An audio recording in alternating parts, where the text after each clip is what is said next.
Ziad Khoury, bonjour, vous êtes le préfet de l'Aisne et nous nous trouvons à la frontière belge dans le cadre des contrôles effectués suite aux mesures de restriction de déplacement. Alors monsieur le préfet, toutes les forces de l'ordre sont mobilisées, même l'armée.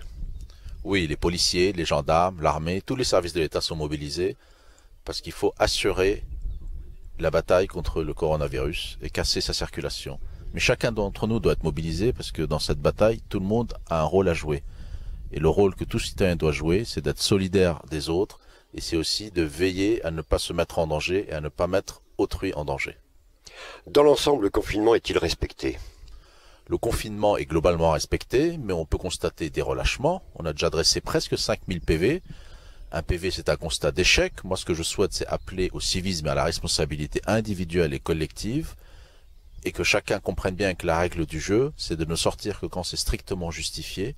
C'est comme ça qu'on viendra à bout plus rapidement, avec moins de dommages de ce virus. Alors justement, avec l'arrivée du week-end de Pâques, craignez-vous un relâchement dans les comportements?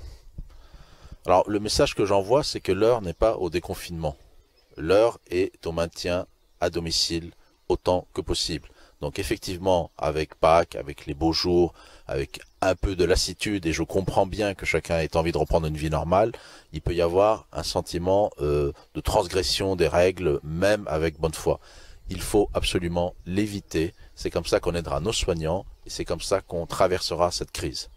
En fait, les jours de confinement ne sont pas des jours de vacances. Les jours de confinement, ça peut être des jours de travail, quand on peut travailler à domicile. C'est des jours où on vit autrement, avec les siens, dans le respect des gestes barrières. Ce ne sont pas des jours de vacances, ce sont des jours où le citoyen est appelé à contribuer à l'effort de la nation pour lutter contre cette épidémie. Monsieur le préfet, le confinement a-t-il un impact sur la délinquance? Alors on constate une baisse de la délinquance d'à peu près un tiers effectivement et de certaines formes de délinquance. On est très vigilant sur ce qu'on appelle les violences intrafamiliales parce qu'elles peuvent augmenter. Mais de façon générale, effectivement, et c'est mécanique, il y a un ralentissement des actes délictueux. En conclusion, monsieur le préfet, vous faites appel à la responsabilité de chacune et de chacun. Je pense que ce qui est important, c'est que chacun comprenne qu'il a une part de la solution. Et qu'effectivement, c'est l'esprit de responsabilité, de civisme, de solidarité qui doit prévaloir. C'est pas l'esprit d'infantilisation, c'est pas celui de la verbalisation. L'État, les communes, toutes les collectivités publiques sont présentes, mais on a besoin de l'aide de tous. Et il faut rappeler qu'il y a plus de 100 décès dans l'Aisne suite au Covid-19. Malheureusement, on a passé le cap des 100 décès recensés. Il y a beaucoup de personnes touchées. On arrive à une forme de plateau, mais on n'est pas sorti du pic épidémique. On est en plein dedans. Il faut absolument comprendre que c'est maintenant que ça se joue si on veut inverser la tendance rapidement. Merci, monsieur le préfet.